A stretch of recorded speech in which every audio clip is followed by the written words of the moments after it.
นี่นะผู้ใหญ่ชื่อรถไถให้ขอบคุณไอพีเจคนผู้กำกับ ชื่อจักรรถไถเฮ้ย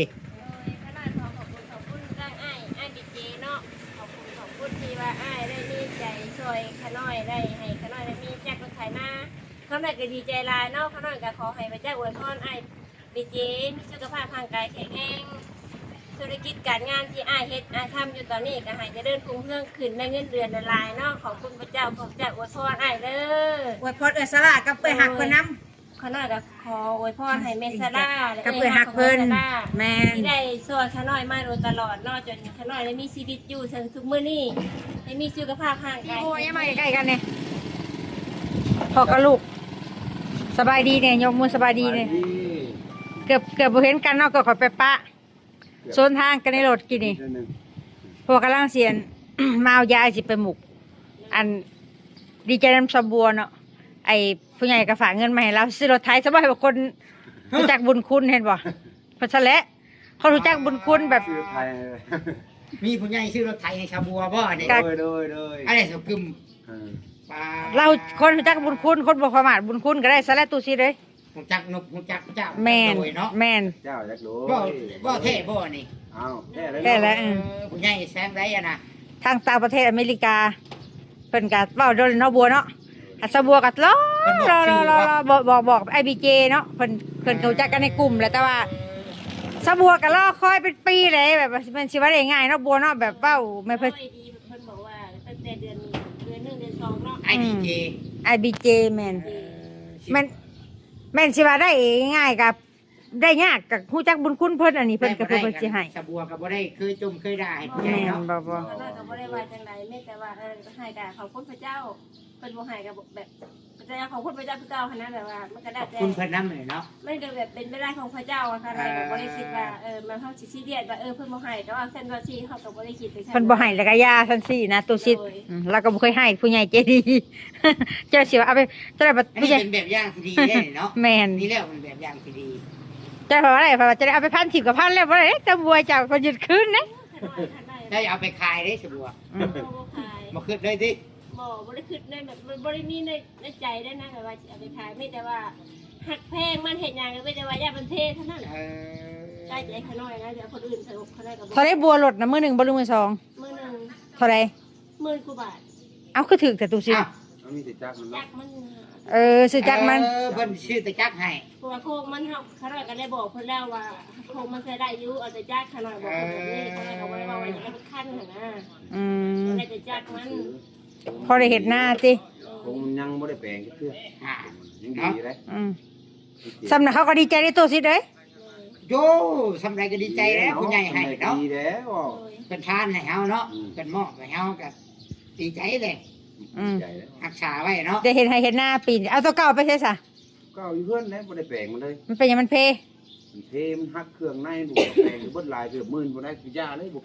สำซื้อใหม่ติ ทำชื่อใหม่เลยยาเลยบ่แปลงเลยได้ อันนี้หมื่นป้ายนี่ของไทยหรือของกิน ของจีนธรรมดานะเหมือนเนาะของไทยมัน30,000ปลายเนาะ แต่ว่าคอมพิวเตอร์ว่า ก็ใส่ได้โดนจักหน่อยนี่ก็เนาะได้จัก4-5 ปีเนาะ อยู่แต่นี่ยังได้10กว่าปีเลย โอ้พอใส่อยู่ แนวมันเปลี่ยนลีนมันตามกำหนดมันน้ำมันเครื่องมันน่ะ ตัวนี้ยังได้14ปีเลยน่ะ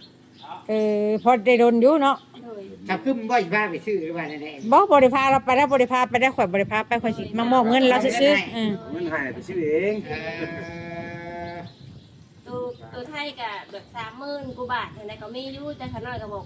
ราคาเพิ่นไปทำนี่ขน้อยก็บ่ได้ว่าอย่างไรของแท้ของแพงหรอกก็ถามว่าเท่าไรว่าขน้อยก็ว่า10,000กว่าบาทบ่ได้อันนี้ ใครได้ผลซื้อให้ก็ดีที่บัว โดยเขาจะว่าเปลี่ยนอันเก่าออกได้ไถหน้าอะไรก็ดีใจนะนี่นะ หน้าตาก็มีเลือดมีเนื้อมี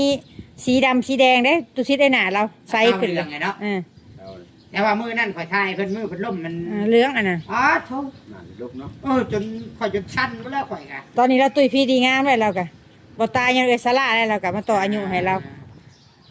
มักซอยคนแบบสี่เนาะไอ้สลาดเนาะ ซอยแบบว่าคนจริงใจคนเห็นบุญคุณได้คนไปบุญคุณเราก็ออกได้ แล้วก็เคยซอยอยู่คนเห็นบุญคุณกัน แม่นละเราออกนั่นแหละแม่น หัวไผก็คือกันเบิดนั่นแหละผู้ใหญ่ผู้ใดเพิ่นฮู้คนที่บ่จักบุญคุณผู้ใหญ่เพิ่นกันก็ปกคือกันแหละเพิ่นบ่อยู่นำดอก แล้วว่าปีหน้าเราสิเอาน้องซาไปอุบลว่าสิมาหาโพขี้ง้ออยู่เด้อนี่บ่ได้ยอม เสียน้องชาไปปัวบัด แม่นไปบ่จะสิไปบ่นำข่อยอุบลไปบ่พอได้คลิปเด้ แต่ว่าลูกข่อยก็ใหญ่ พอได้คลิปเด้เอาไปหาหมอจิตเวชพอได้คลิป ช่วงไหนคันไปต้องไปช่วงแบบนี้ช่วงบ่มีข้าว เราสิมาช่วงนี้แล้วเราปีหน้าเราสิมานะ คันช่วงข้าวลายไปบ่ได้ เราบ่ได้ยอมง่ายเด้เอื้อยสละ อยู่มุกปัวบ่ได้บ่ บ่ใครก็เลยจะเอาประวัติไปหาหมออยู่อุบลพุ่นแหละ เรามาเองบัดเนาะ แม่น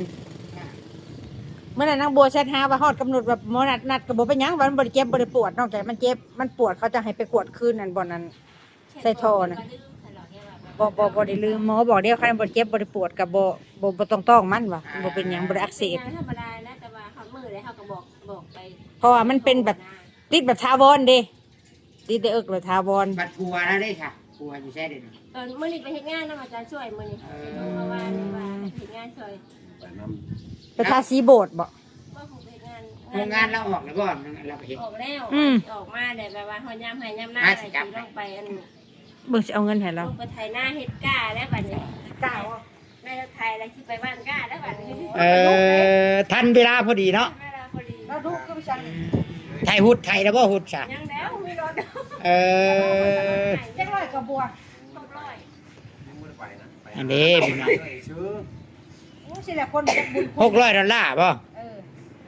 สิแล้วคนเฮ็ดชุดดีเนาะได้ดีเพิ่นว่าอยู่ทางความผู้รักผู้ใหญ่ได้ดีทุกคนนะว่าอยู่ แล้วก็ดูพ่อแม่แล้วก็จักบุญคุณได้ทำไมน้ำมันได้ที่รอที่หน้าจะเอาให้กินบ่ขาดได้เด้ให้มันดอกบ่แดงน่ะ ประมาณนี้แหละแต่เจ้าเทวดาพระกระเบิงเนาะ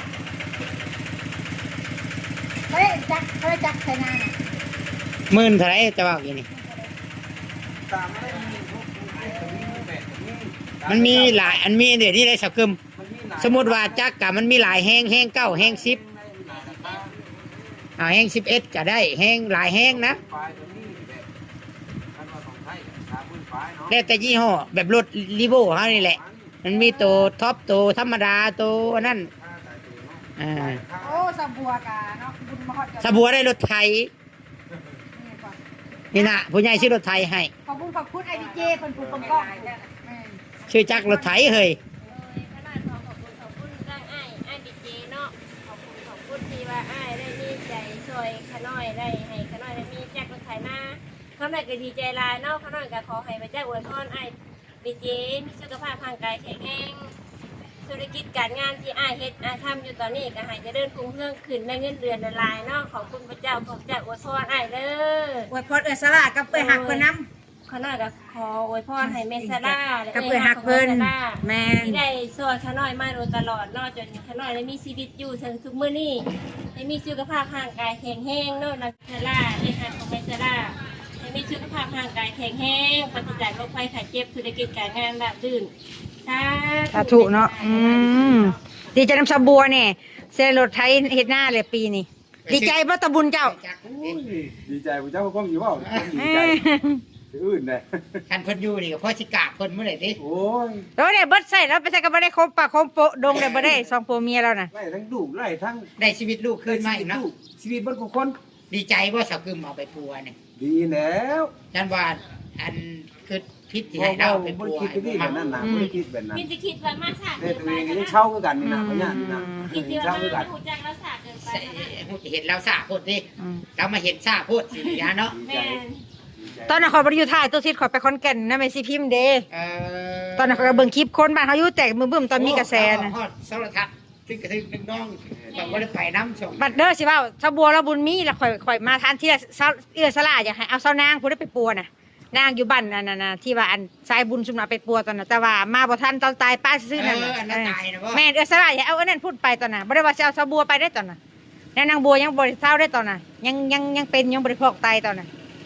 ก็เลยแบบเซานางแล้วก็บุญบ่มี เนาะแบบเดียวกับสาวบิมบอก บ่เรามีหน้ามันเราเป็นไตอันนี้แต่ว่าเซานางคือกันเซานางกะเซานางกูเราตายคือกันสาวนั่นน่ะแล้วก็ให้แล้วว่าบ่อยากตายเด้ขอยไปปัวนึกว่าซอกกึมไปแล้วล่ะเราออกได้เห็นแล้วน่ะเราได้ต้นแล้วได้หักบุญเขาบ่เท่านั้นเดี๋ยวบอกบุญไผบุญมันเนาะผู้ลางคนบุญบักหลายหนึงบุญทับค่ะบ่จักรักษาไว้บ่จักบุญคุณมันลอยไปในอากาศบัดนี้นะ บ่จักค่อยคว้าโอกาสบ่จักหยิด ขึ้นได้กับชายเกินไป แม่น เนาะ แม่น เนาะ แม่น โชว์ไปหาชมขึ้นช่วยบ่ได้ แม่น ตุชิดก็ยังช่วยบ่ได้นะอุ้ยไปช่วยได้ เบิดเบิดเวลาเด้ มีเวลาของมันเนาะเป็นอย่างกันเนาะ เจ้าสิแสดงละครว่าจะผู้ใหญ่ใจดีว่าเอาแอน้ำเจ้าตลอดบ่ได้เด้อุ้ยเพิ่นให้สำเดียวโอ้ยข่อยสิกราบฮอดตีนนะข่อยเซ็ตฮอดก้นแล้วตู้สิได้ข่อยเขาว่าเพิ่นดีปานนั้นน่ะอุ้ย กราบตีนแต่งกันหะแต่ง แม่น โอ้ยแม่นกราบเช้ากราบแรงพู้นแล้ว บ่ขึ้นสิให้สิด่าเพิ่นนี่บ่มีในหัวแล้วเนาะมัน แม่น บางคนบ่ขึ้นความนั่นน่ะ เพิ่นให้ก็เอาให้ อ๋อ คน เนาะ ว่า ค เพิ่ น น ดี เนาะ เนาะคนดี จะ เพิ่น บนให้เท่านั้น แม่น คนดีเพิ่นก็ อย่าจะถึกใจเพิ่นคือสะบัวนี่ ได้แต่บนให้ เด้อสลาบอกเล่นรถเอาเล่นรถแล้ว เออ เนาะ เพิ่นก็นั่นแหละเพิ่นก็แพ้ฮักอะไรหยังเพิ่นก็บอกสั่งได้สั่งหยังก็สั่งได้บ่ได้นี่ 4 วันได้ปอดะ แม่นตุ้ยพี่ดีงามไปเอ้า คือเด้ อาสกึมก็สิพาตู้ซอนไปซื้อเครื่องก่อน โอเคเขาขายที่เช่าแล้ว คลิปนี้ก็ขอบคุณทุกคนที่ให้กำลังใจตลอดมาแล้วก็สกึมกับสิได้ขอลาทุกคนไปก่อนฝากกดติดตามกดไลค์กดแชร์เป็นกำลังใจเด้อพี่น้องพบกันคลิปหน้าสบายดีสะบัว สบายดี ไปเด้อเพิ่นสิไปเรียน แม่น